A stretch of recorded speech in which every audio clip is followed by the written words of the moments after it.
Hello everyone, and welcome to ForDiscovery's webinar, Outsmarting the Smartphone. I'm Will Riss with ForDiscovery, and thank you for joining us for this 60-minute presentation. Now to introduce our presenter, Chad Gough. Chad is the owner and founder of ForDiscovery, a B2B digital forensic firm headquartered in Chicago. Chad has 2 decades of experience successfully providing organizations and attorneys with digital forensics, information security, and electronic discovery services. He is a renowned expert in digital forensics and has been retained as an expert in over 200 cases globally, leading to numerous convictions and settlements. He is a sought-out industry leader to present at digital forensics and has spoken at multiple national conferences. CNN has featured his work and expertise, and he has served as a technical consultant on the CBS television drama CSI Cyber. In his free time, Chad is an adjunct professor at DePaul University, where he teaches computer security and forensics investigations. Chad, we'll turn the presentation over to you. Thanks for the intro, Will. Today we'll be covering mobile ESI and data that's stored on your smartphone and how it can be relevant, unique, and valuable to your matters. If you have any questions during this presentation, feel free to type them into the Zoom Q&A box, and we'll get through those at the end of the presentation, and the questions are anonymous, so ask away. So what do we keep on our smartphones? And the answer is really everything. We do email, we make phone calls, social media, contacts, calendars, chat. We use them to map and figure out where we're going. We do banking on these, shop, watch movies, anything that you could possibly think of we're using our mobile devices for these days. And there's a great quote that I love from Chief Justice Roberts in Riley versus California that basically says mobile devices are such a pervasive part of our life that if there was an alien from Mars, they would assume that they were an important feature of our human anatomy. So how do they work? Today, most phones run 2 operating systems, iOS from Apple and Android from Google. And these operating systems handle all the low-level work. They handle dealing with the CPU and the RAM and the power management and the display and dealing with all the radios. There's a layer that Android has that provides some runtimes for developers to program to, but most of the magic happens in these frameworks. And if you're going to develop an application, you don't necessarily need to understand how a cellular modem works to have a phone application. You just ask the telephony framework from Android, and that will make the calls for you and handle all that information. So all of the apps that we use sit at the very top and basically just talk back and forth to a framework. And Instagram, for example, can use access to your camera, but Instagram doesn't need to know how to take photos. It just needs to be able to talk to your phone and say, I would like to take a photo, and the operating system handles all of that for you. Same thing with applications that look for your location. Uber, for example. They don't have to figure out GPS coordinates and how geolocation works on mobile devices. They just ask your phone for a location. And all these applications vary by developer and version.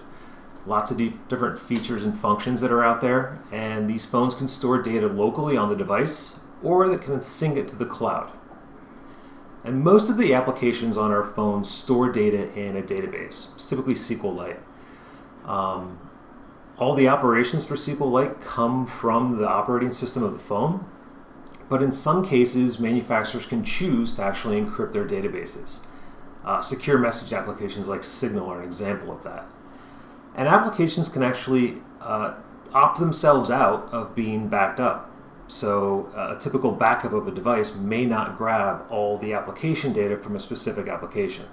And it can also store things in protected areas of the phone. Things like your iOS keychain or a password manager can store information in a protected area of a phone so that it's just not really accessible. But where's the data? So there's really 2 types of data. There can be data from the mobile device itself, the actual operating system. What Wi-Fi networks did you connect to? What Bluetooth devices did you use? Operating system related events, like when applications get installed or when there are powering events on the phone, is turned on or off or placed into airplane mode. That's all application data that you can get from the operating system. But you can also get data from the applications themselves. So location data, for example, just because you have an application that's requesting access to your location, it doesn't necessarily mean that it's storing it on the phone. It could transfer it back to the cloud, or could not really keep it at all. And these applications change a lot. So I'll pick on LinkedIn, for example. They're currently at version 9 point something of their application. And if you have your phone in airplane mode, there's really no data there. The app doesn't do anything. So the LinkedIn app on the phone is really just kind of a window into linkedin.com, a mobile version of it. Just because there's nothing there in version 9 and you can't get access to your contacts or your chat messages through the LinkedIn app in airplane mode doesn't mean that version 10 won't come out next week and change how all of this works. Another good example of this is Twitter. Lots of people have Twitter and they tweet from their phones. And if you're a celebrity, for example, that has 40, 50,000 tweets throughout the lifetime of your Twitter account, your phone doesn't have 40 or 50,000 tweets on it. You may have the most recent ones that you viewed or the most recent tweets that you made. And the web, or twitter.com, is where all the data is going to exist. Good case study and example of how some of this stuff works is a case study of auto theft. Pretty much everyone's nightmare. You go on vacation and you come home and you find out your house has been burglarized and your car's been taken for a joyride and there's damage to it. Looking at the car's Bluetooth system, we were able to find that there was a mobile device connected to it. I guess when you take a car for a joyride, you need to play your own music and make phone calls through it. And there was a phone call that was left on the car, and it was basically someone called Moms. So, looking at that, we were kind of able to figure out what that phone number was, and from there, figure out who Moms was and talk to their son or daughter, which then had a mobile phone. We were able to pair that up, that it had been connected to that car's Bluetooth system. And it actually had been connected to several other cars' Bluetooth systems as well, meaning that he wasn't probably the first car that this person took for a joyride. And the mobile device landscape changes a lot. If there's any one technology out there that changes very, very rapidly, it's mobile devices. A lot of the old phones and operating systems that we used to use had a lot of security flaws that could really easily be exploited. And we can use those to basically bypass passwords and PIN protection. The devices were older and they didn't encrypt a lot of the data. So all of the data from a device could be captured. Both Apple and Google and a lot of the cell phone manufacturers are really upping their security game recently. So there are a lot of scenarios where devices that have a PIN or a passcode on them and that passcode's not known, there may be really no way to access that data, at least within a reasonable time frame. But there are new vulnerabilities that are coming out all the time. So Checkmate is one that came out for iOS earlier this year, and it gave us access to a lot of information on the iPhone that was previously protected in some way. And we'll see a lot of this in the news. The FBI and Apple like to get into a lot of fights with a terrorist in Florida and San Bernardino, where we'll see the privacy issues come up a lot. So how do we actually preserve this data? Well, it depends. You have to figure out what kind of data you're looking to get and determine if it's available or not. The make, the model, the version of the operating system on the phone, sometimes even what carrier it's with, can impact how this data can be accessed, if at all. And we use special forensic tools to do this, and it grabs as much data that we possibly can get from the phone at the time of that extraction. But at the bottom of this pyramid are manual extractions, and this can be as simple as taking a photograph of what's on the screen or taking some screen captures with the phone. Sometimes that's really all you need. If the information's there and available and that might be the only way to get it off the phone, then taking photographs of what's on that screen is sometimes the best that you can do. Logical extractions are typically like phone backups. So iPhones can back up through iTunes and Android can back up through an Android backup process. And that will back up a lot of information on the phone. Photos, text messages, call logs, browsing history. There'll be a lot of information in those backups. It might necessarily not be everything, but oftentimes, depending on what your case involves, that can be enough information. Physical extractions is that further step. That gets us access to everything that's on the phone, the operating system files, all that protected data. That's really the best extraction that you could possibly get. And JTAG and chip off are reserved for where phones are heavily damaged. Maybe it's got a bad USB port, dropped in water, run over by a car, been in an accident. If the phone is damaged in some way, there can be other ways, depending on the make and model of the phone, of course, to actually get data through things like a JTAG or chip off or an advanced repair of the phone. There is some data on your mobile device that's really truly only going to exist on a mobile device. And SMS and MMS specifically are examples of those. You used to be able to send subpoenas to carriers, AT&T, Verizon, Sprint, and get access to your text messages. The carriers don't keep those records anymore. You'll get the metadata, the to and from phone numbers, and the date and time, but it won't necessarily have the contents of any of those messages. So if you want to get access to an SMS or an MMS, you're going to need to get it from the phone. And we talked about how the phone could sometimes just be a platform, and the app could just be a platform for accessing something from the internet, and it's not all there. And there are some apps that just simply won't back up or give up their data. For example, Snapchat, iOS email, some Signal type encrypted messages that are going to require this advanced logical extraction. But a general rule of thumb is if you put your phone in airplane mode and you can still view the contents of it, then it's probably cached somewhere on the phone and we can probably get access to it.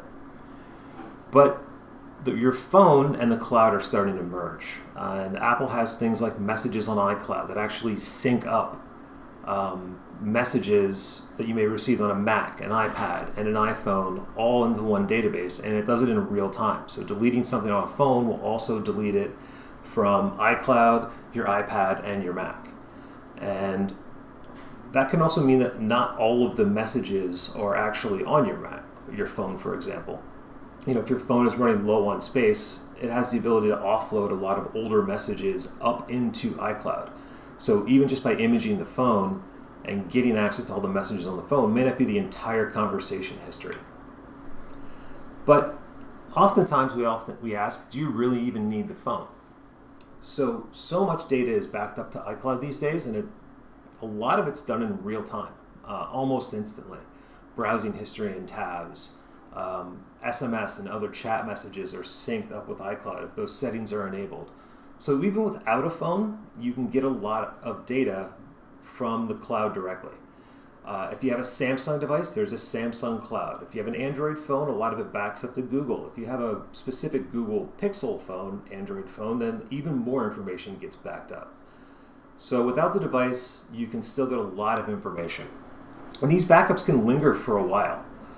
So even if a phone is lost, stolen, or somehow damaged where it can't be recovered, going to the cloud can get a lot of this information for you. I like the screenshot in there because I've got an old iPhone 5 and an iPad mini from 2014 with an iCloud account I don't use anymore, but there are still backups in there from 2014 for devices that are long gone on an email account that I currently don't use.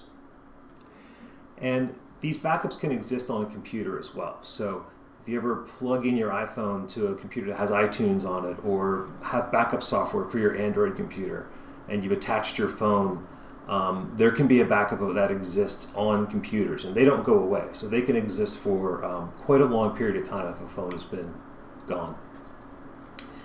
And keep it in mind that the data from mobile phones is volatile. It's constantly syncing back and forth with the cloud, and they can be remotely wiped. And both Android and iOS have the ability to do retention settings on messages, 30 days or some other specific limit. So you have to use a little bit of caution when you're dealing with these mobile devices.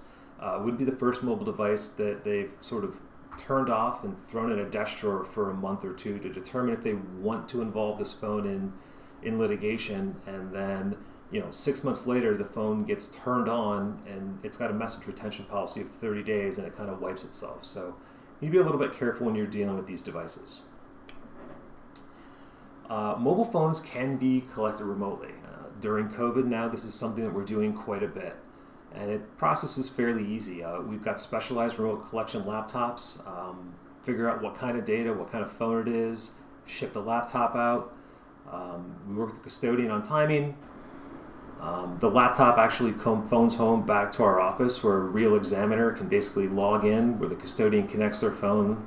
The examiner does the collection of the data. Everything's encrypted. It gets packaged back up and shipped back. Lot lower costs on these. It's convenient, and custodians seem to like it a lot more. Mobile device management is typical on corporate devices, and that's where a business or an organization uses some additional software to kind of manage and secure the large number of mobile devices that are out there. And there's really two buckets for this. The first bucket's managing the entire device, the whole phone, and sometimes it can just manage containers. So you may have two email applications on your phone, and one's just for your personal Gmail account and the other one's for your company or business account. And depending on the kind of bells and whistles that the mobile device management software has, it can do things like remote wipe, enforce policies and settings, restrict applications if they don't want certain applications being used. And these can have an impact on forensic collections, because if the mobile device management policy, for example, prevents a backup to iCloud or prevents a backup to Google because that corporation doesn't want their data hosted somewhere else, and some of them can even turn off the ability to use the USB port for anything other than charging, so there's no data transfer. That can have an impact because it can make some of the data accessible. But the good news is, normally with the devices under mobile device management, you can work with the company to turn off certain features for that specific phone so that the data can be accessed. One thing to remember with mobile devices is they do store credentials for a lot of your accounts. So I remember signing in Twitter when I got my new iPhone, and I have two-factor on my Twitter account, meaning it has to send me a passcode or a text message to verify that I'm who I actually say I am. But how many times do you actually have to do that? For me, it was only once.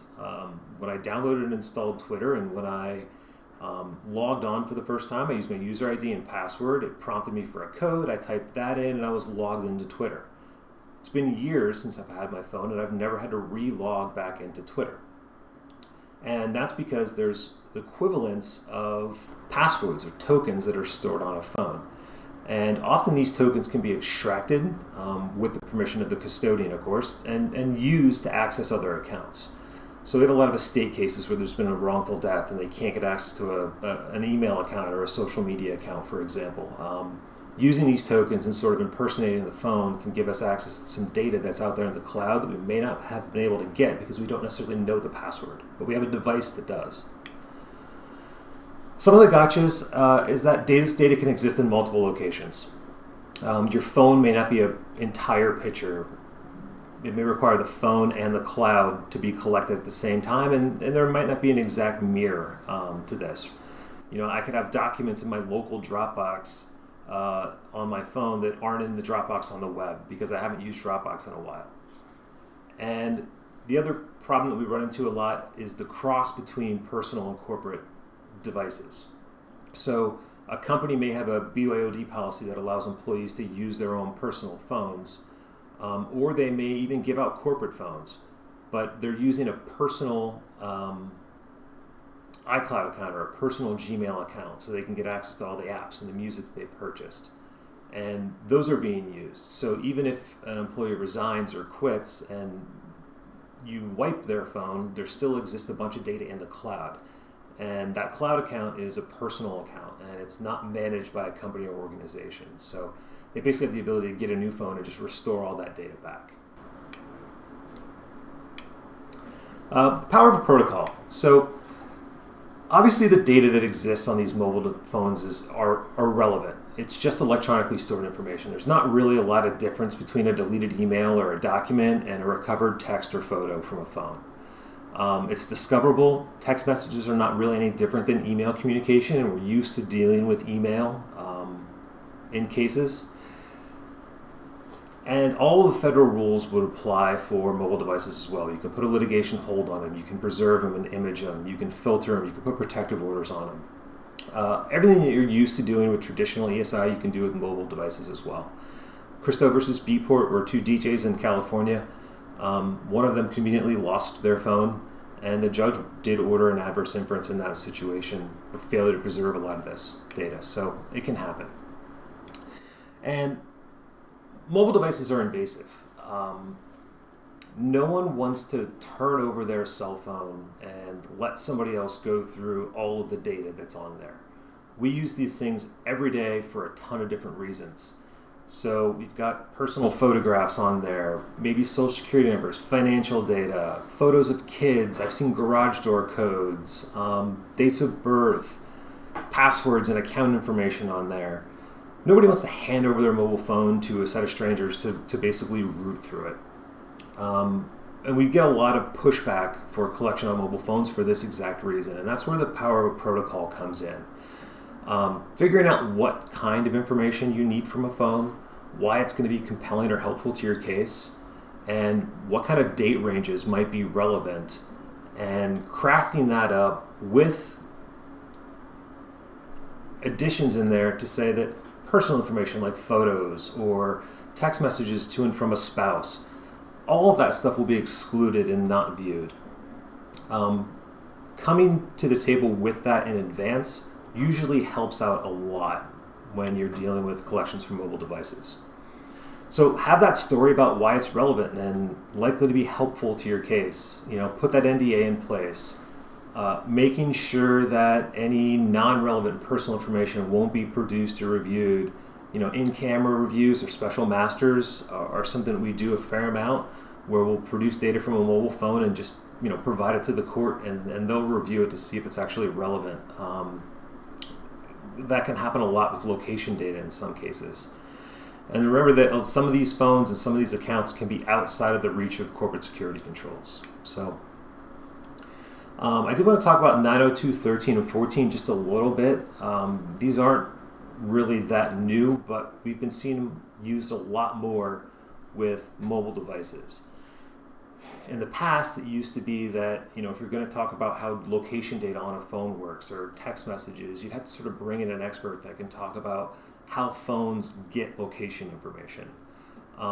Now you can kind of just say it's generated by an electronic process and it produces an accurate result.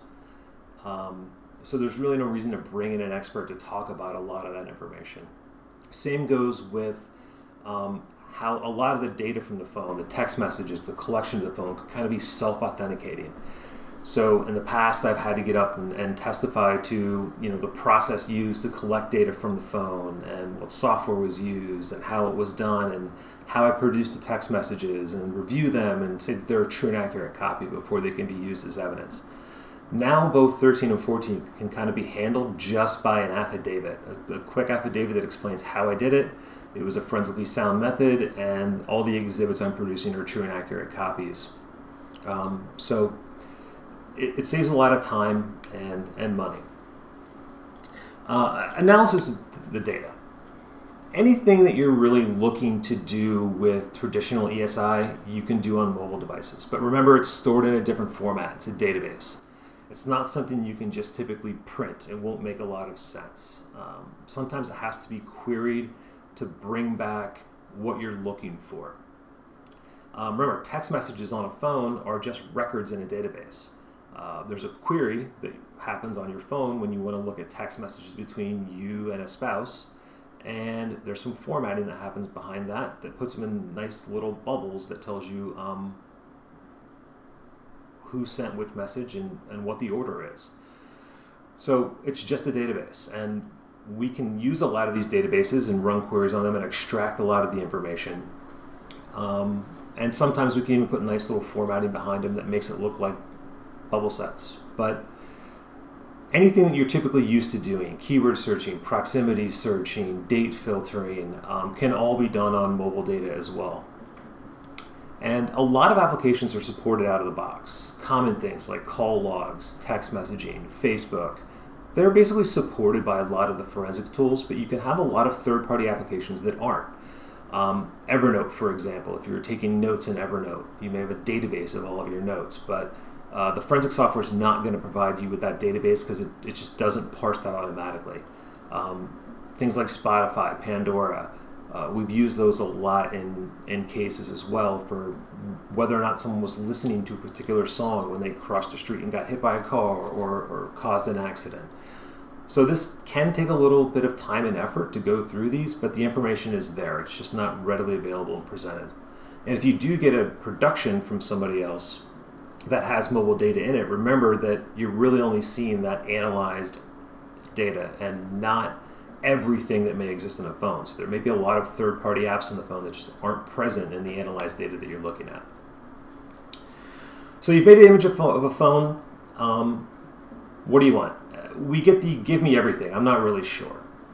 So you don't want to spend your time going through somebody's Angry Birds high score. You wouldn't do this on a computer hard drive. You wouldn't just say image a hard drive and give me everything that's there. Let me root through it. What you're looking for should have already been really identified in that protocol. It makes the amount of data you need to review a lot smaller. And it makes sure you don't really miss anything either. So there are a lot of different ways to look at it. Phones love to keep geolocation information. They're mobile devices by default. We carry around with this everywhere we go. So there are a lot of trips and journeys and location information from Wi-Fi access points, cell towers you've connected to. We can put this in a Google Maps view or even a heat map to figure out where people have been spending a lot of their time. All of that can be great information. And it does sync back to the cloud. So even if it was an Android phone, for example, and the phone is gone or missing, you can use Google Maps and sign in as that person and get access to trip data from Google directly, even without the phone. So Google Maps, Waze, and a lot of other websites will actually have that information. And it can be useful. In this case, it was exculpatory. It was suspected homicide, and someone was accused of a shooting. By looking at their phone, we were able to look at a lot of location data, specifically from some Facebook activity and cell tower data and Wi-Fi data. And we were actually able to prove that that person was nowhere near where that shooting occurred. Obviously, that doesn't mean the person wasn't there, their phone wasn't there, but there was enough information on the phone to sort of sway the prosecutors that it probably wasn't the right person. They went elsewhere and did find the proper person. So a lot of location data that's on there. Communications are important. Texting back and forth. We tend to text a lot more informally than we do email. So there's a lot of informal communications on a phone that we find that could be through even messages or some third-party chat application. Slack or WhatsApp are a lot of applications that people use. And there's a lot of communications in there that could be important to your case. The photo I have on the right is an example from Words with Friends. For some reason, my mom loves to play Words with Friends with her friends, and this uses Facebook a lot. And you can play Scrabble with basically anybody in the world. And there's a chat feature inside of Words with Friends. And you can chat in there, and that's an example of an application where there's communications inside of it that aren't commonly looked at or referred to when you're looking for different types of communications. And people on there can be creepy as well. Link analysis is also available when you're looking at mobile data. This is especially helpful if you have a lot of mobile data, a lot of cell phones from an individual. This is an example of a case we did probably 2 years ago now, where we had a bunch of phones from a corporation where there was a sort of a coup and they left and took over. And we were able to kind of map it out and look at who is calling who and with what frequency certain people are communicating with each other. And that kind of helped identify who ringleaders were, who the important people in the investigation might be. And mobile devices can store a lot of data. So we did have a situation where there was a woman being interviewed by police, and this woman had some problems with the police before, and she actually had taken a Samsung tablet and hit record, like a little voice recorder on that, and left that on the table while she was being interviewed by law enforcement. When law enforcement left and they wrote their report, The officer misquoted the individual, and the statements didn't line up with what she was saying. So we were able to get this tablet, extract all that information, authenticate the recording, when it was created, how long it lasted for, whether or not it had been tampered with or modified, and produce that recording and actually contradict what law enforcement had placed in their official report. Timelining. So we don't use phones like we use computers. We switch between applications a lot. There's an app for everything, hundreds and thousands of them out there. So let's run through a scenario. You get a text from a friend wanting to know if you want to go see a movie. You might check your calendar to see if you have anything going on, any other obligations. Might go to Google in a browser and look to see what's new out there in the movies and what's getting kind of reviews. Once you've kind of found a couple of movies you might be interested in, you may pull up Fandango app on your phone and kind of look for showtimes in theaters that are near you to see if any of these are available. May text your friend back, saying, yeah, I'd love to go see this movie, this date and time, this theater, does that work out? Then, of course, you realize you might need a babysitter, so you might make a phone call. Go back to Fandango, buy tickets. While you're waiting, you might check out IMDb to figure out who's in the movie and what else they've been in. Maybe read some reviews. Decide you want to go to dinner before the movie, so use Yelp to figure out what's near the movie theater and see what restaurants have what kind of reviews. And then maybe you launch OpenTable and make a reservation. It's like 7 or 8 applications that you used just to kind of go through this. And it doesn't even get you out of the house, where you may use GPS or some other application. All just to kind of go see a movie. Each one of these has different information in there. So all of these activity from all of these different applications can be brought together in a timeline to give you an idea for what somebody was doing over a period of a week, an evening, or maybe just during the day.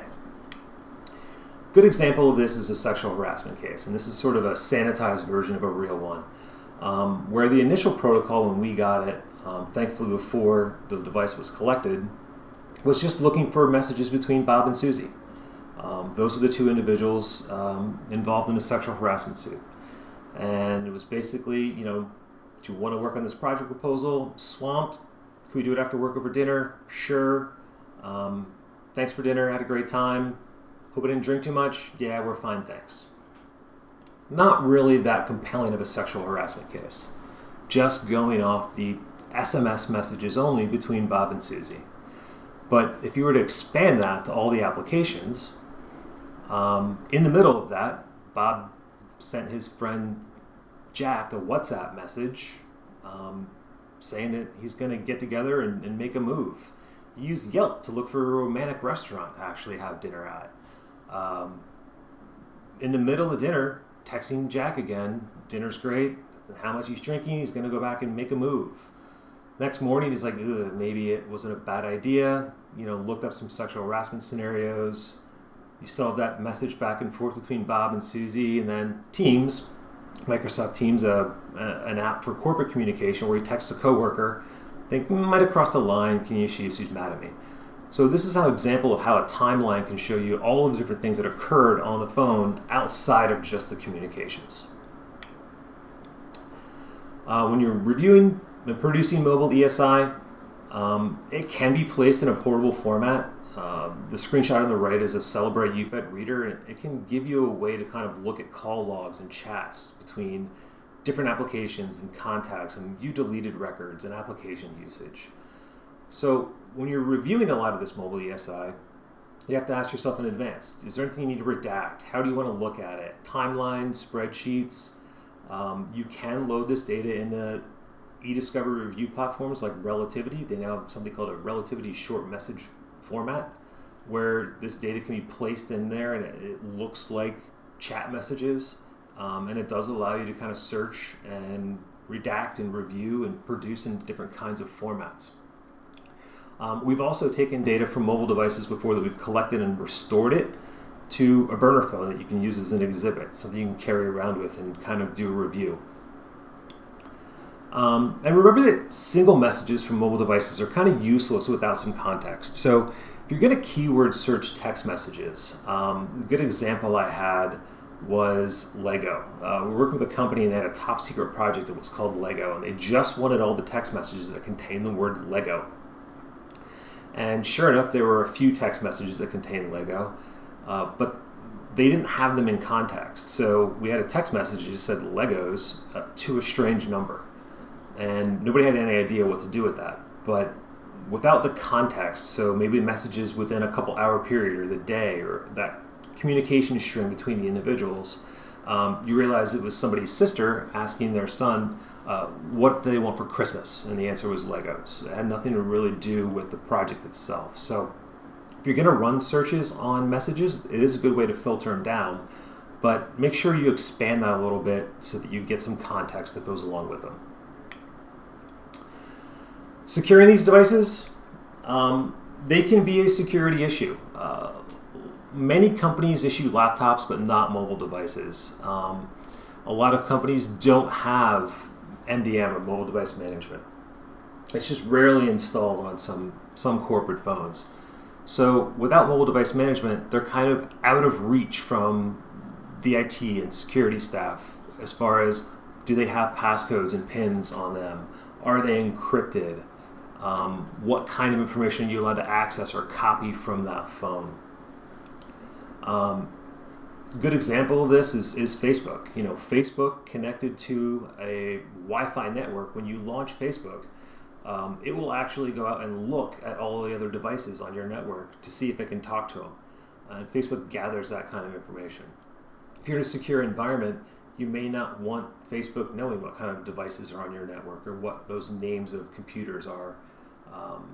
So you may not want to allow a phone on Wi-Fi or a phone connected to Facebook at all.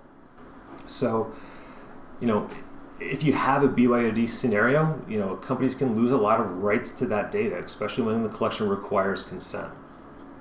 A lot of situations where we've been present to image cell phones, but the custodian who's the owner of the phone just flat out says, no, I'm not going to turn it over. So it also, you can't control how they recycle or replace their phones. When a contract is up and they want the latest and greatest new phone that just came out, what are they doing with their old one? It's got a lot of confidential and corporate data on there, and how are they recycling that? And making sure that, again, a lot of that information is not going to the cloud where it can be commingled with other personal data. So make sure you have some confidentiality agreements and NDAs, specifically around confidential and proprietary data. Make sure the employee handbook talks about this. Acceptable use policies. We're used to dealing with acceptable use when it comes to computers, but we don't talk about mobile devices and tablets within those acceptable use policies. And all the BYOD policies, making sure security requirements are met for the company, monitoring this, doing a routine inspection, making sure that you can wipe a device if it gets lost or stolen, making sure the device you're going to wipe, you actually have the permission of doing this. Several horror stories that's happened to us a couple times where someone will bring a phone to us and say that they resigned from a company and the company's IT department remotely wiped their device. But it wasn't a corporate phone, it was a personal phone. And when they did that, their mobile device management software wiped the entire phone. So we had lots of baby pictures and dog pictures that were basically just destroyed from the phone and securely deleted, that were personal property that didn't belong to a corporate device, and their policy didn't talk about that, and those were kind of gone forever. So some takeaways on this. The mobile device scape changes extremely fast. We're constantly getting new handsets and devices that are released in the market, and they all have different features and different security components and controls on them. And mobile operating systems are coming out every year, sometimes multiple times a year. And apps are getting updated every week, and they change the way that we work. And mobile forensics evolves pretty fast behind this. So what was impossible a few months ago might be easy now. Right? The Checkmate vulnerability for iOS gave us access to a lot of protected information that we couldn't get a year ago. So that was released this year. Make sure you know what you're looking for. Where's the data stored? We have to coach clients a lot where they say, we want you to image a phone because somebody sent a text or a tweet, and they sent a tweet from the phone. So they think that's the device you need to look at, as opposed to sending it from a cloud or looking at it from the perspective of where the actual data best resides. Making sure you have that compelling story and protocol. How is this information going to help your case, and how are you going to protect all of that privileged, private, non-responsive data that's out there? Think about review and production as well. This data is stored differently. How are you going to review it? Do you need to redact it? How are you going to produce some of these records? It may be okay to kind of look at certain database records in an Excel spreadsheet, but that may not be the way you want to produce it for trial or to the opposing side. And remember to ask for help, and don't rely on old protocols and templates. You may not get what you ask for. A good example of this is somebody dusted off a mobile phone preservation template that I don't know how old it was, but within that template they specifically ask for SMS communications between two individuals. SMS is the one that goes from your device through a carrier like AT&T or T-Mobile and down to the other device. iMessage is not SMS. iMessage is more of chat. So there were no specific SMS messages between those two individuals because they asked for SMS, not chat or communication. It was specific to SMS. So even though there was information on the device that they were looking for, it wasn't an SMS, which is what they asked for. So old protocols don't really help out. And that is it. And I think we can pause it and take a look at some questions that came through on the Q&A side.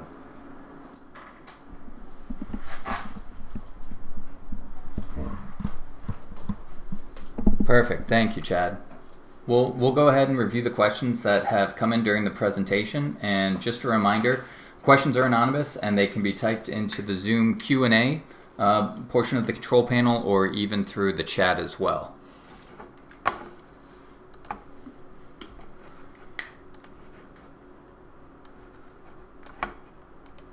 So here we go, Chad. First question. So first question was, do you have sample search warrants for getting backups and data from the cloud? The answer is not really.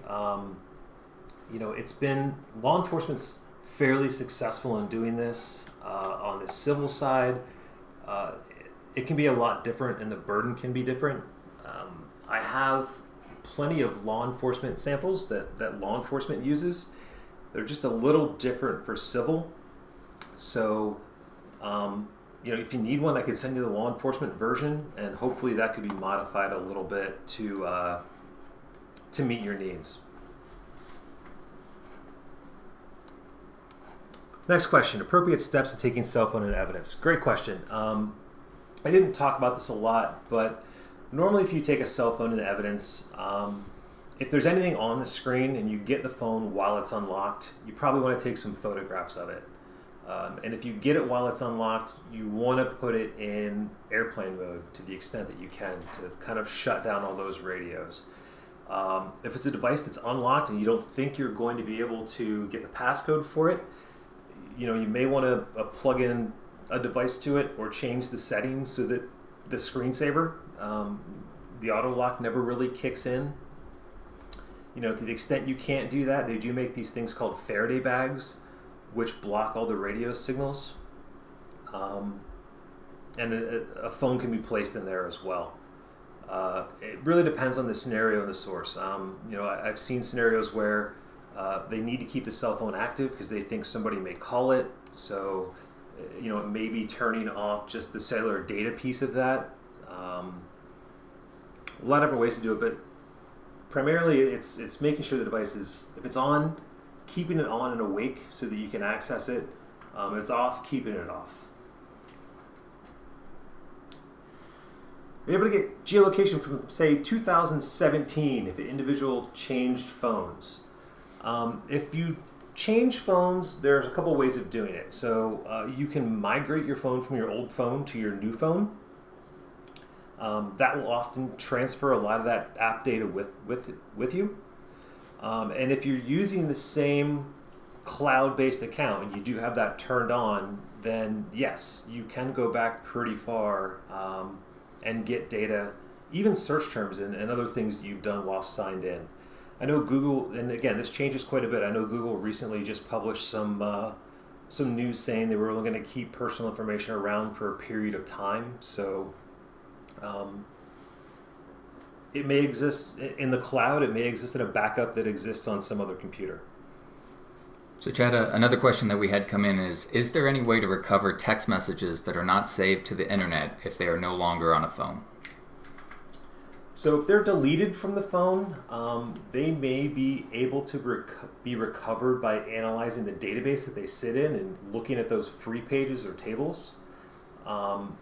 They may also be up in the cloud, or they may be backed up to some computer or device somewhere. And obviously, don't be afraid to get records from the cell carrier as well, to the extent they are real text messages. Because you can kind of use that to overlay the actual messages you have to make sure you've got an accurate copy. And there was another inquiry in terms of the recent example that you gave for the company that remotely wiped all data from a personal device. Were they found liable for any damages to the departed employee? That's a great question. I think they were. It was a fairly sad story. It was a new mother that basically had like the first 6 months of their newborn baby's life on the phone, had not backed it up to iCloud or a computer, and the company wiped it. So I'm fairly certain they did settle with her, but I have no idea what that number is. And another question, if you collect an iPhone backup from iCloud, what data is quote unquote missing versus collecting directly from the iPhone?